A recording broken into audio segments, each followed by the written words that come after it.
If you're watching here in the U.S., I hope you had a great Labor Day weekend. I hope you also had a chance to see my Sunday column about the connections between Hurricane Harvey and climate change. But I want to talk about something today that is really important and also quite distant, though, and not part of the conversation at the moment. It's about Congo, one of the most important countries of Africa, one of the potentially wealthiest ones, yet one that has been haunted by tragedy for 20 years now. The International Rescue Committee says that it has been the site of the most lethal conflict since World War II because of internal fighting. And I haven't been able to report from there because President Kabila denies me a visa, denies most journalists a visa. But the next best thing, I've invited here Governor Katumbi. He was a very, very popular governor in Congo, is running for president. But the problem is President Kabila doesn't want to leave, doesn't want to hold elections. And so Governor Katumbi is exiled right now. But thank you for coming by. Thank you very much. And I invite you to send in questions for Governor Katumbi about Congo, about U.S. policy toward Congo or the region, about corruption, which is a huge issue in Congo. But let me start, with the situation in Congo. President Kabila keeps hanging on long after he should have left office.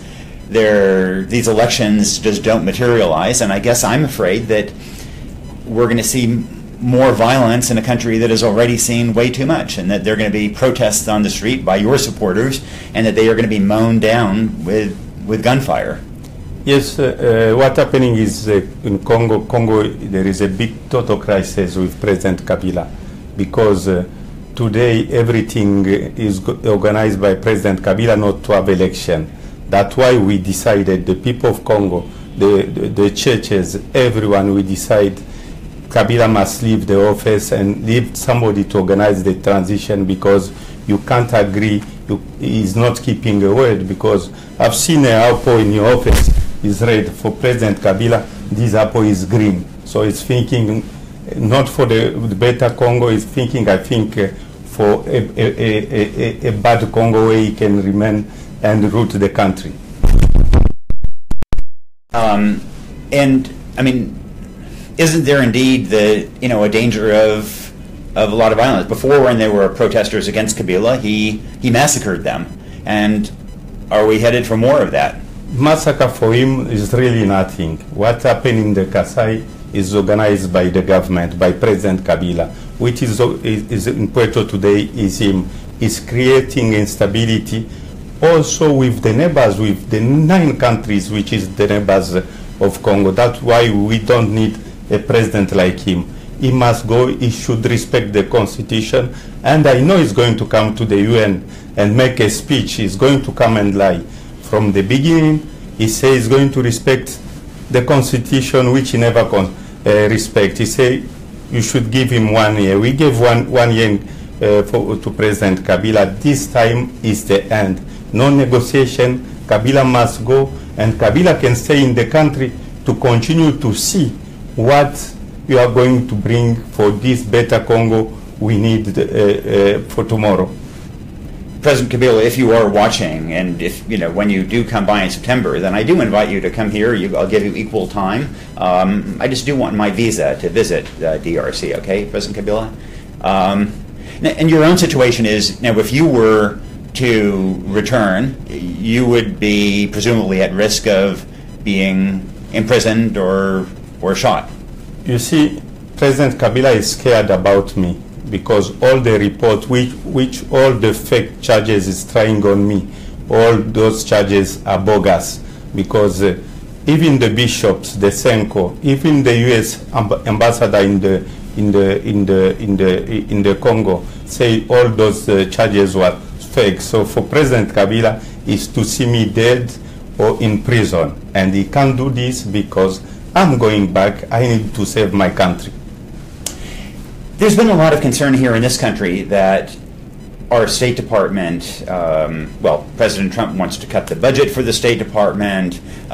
People haven't been appointed to senior roles in the State Department. The diplomacy essentially is much less invested in now than it has been in the past. So I'm curious, in the case of Congo, is the U.S. State Department, is it pulling its weight? Are we pushing for free elections? Are we pushing for President Kabila to step down? What is the situation right now with U.S. diplomacy? The U.S. diplomacy so far is so good because they have pushed a lot to make things happen in our country, because if there was no democracy, President Trump didn't supposed to stand in America. So today there is a government of terror with somebody terrorizing everyone. We want to continue killing the people. So I'm asking to the American government and all the partners and to President Trump, Congo is 8 million people, which somebody wants to continue making the terror on the people, killing the people every day. So far America has supported a lot the people of Congo. America is not supporting individuals. America is supporting the country. They want to see a better Congo. How much money is going to the UN for Congo, since UN is there in the Congo? The biggest, the largest troops in entire the world is the UN in the Congo. So we need more support, because in December Kabila must go. It's not going to organize the election. We are going to put somebody in power. The people of Congo are going to put somebody in power. What we need is to stop this killing and fighting and stealing of all the wealth of the Congo.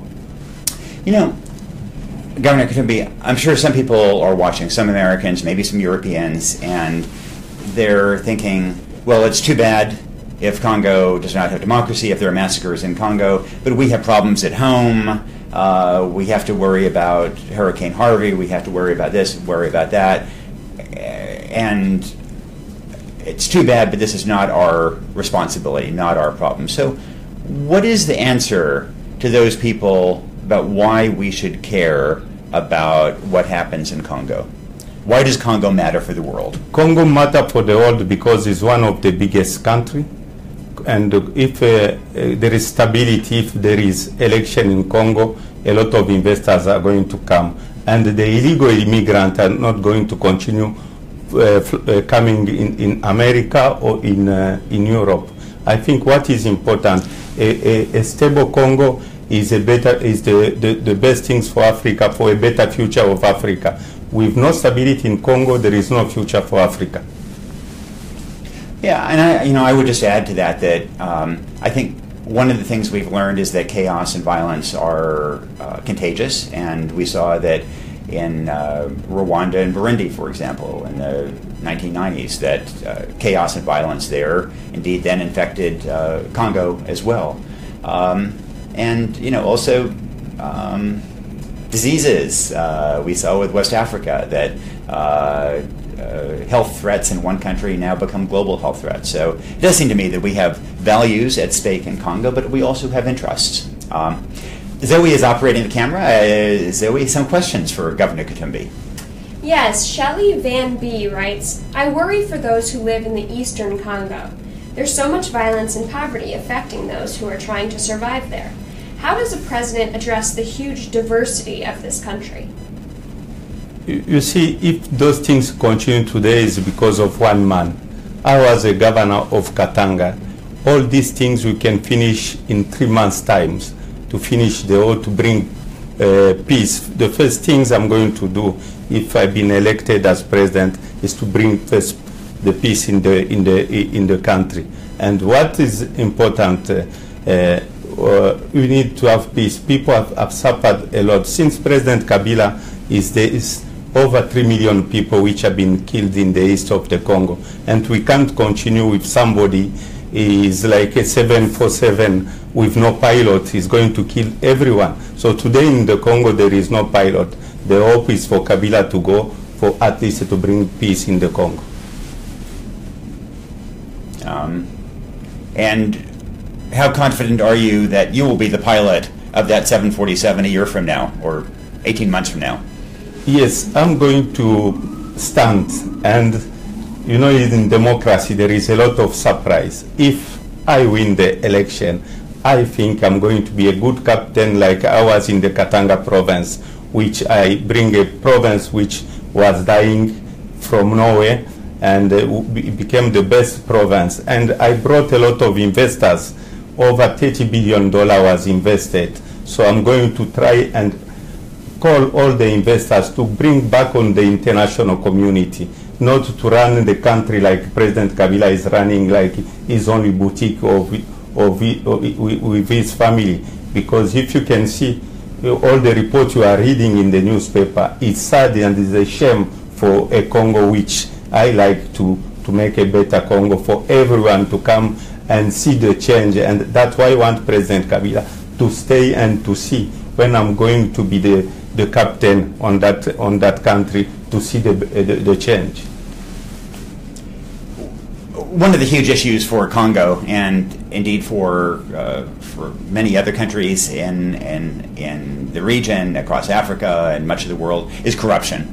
And I mean, frankly, Western companies that are active in the region often are part of the problem and feed that corruption. One thinks of oil and gas in your neighbor to the south, Angola. What responsibility does the West have, if any, to address this kind of corruption? And what can we do to try to limit it so that the wealth of these countries benefits the people and not the president? The problem is impunity, you understand, because there is a lot of impunity. If the time I became governor, there was, I find a budget, just one example I'm giving you, I'm giving to the people, $150 million contribution per annum, which I did in 1 year, over $2 billion, because I was fighting corruption. Today there is inflation in Congo and stability. Just look, since when I left as governor, when I resigned as governor, all this instability started because I was fighting corruption, which the Western can help us is because of impunity. If the impunity continue, Congo is not going to go anywhere.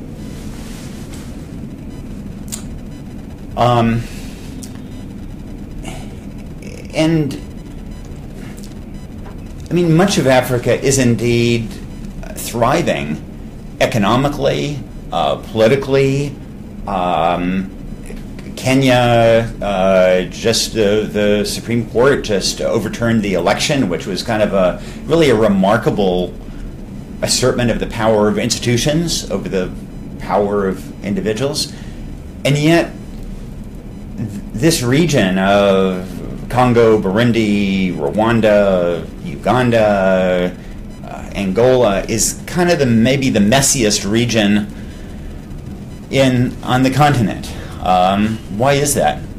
I think Africa is changing.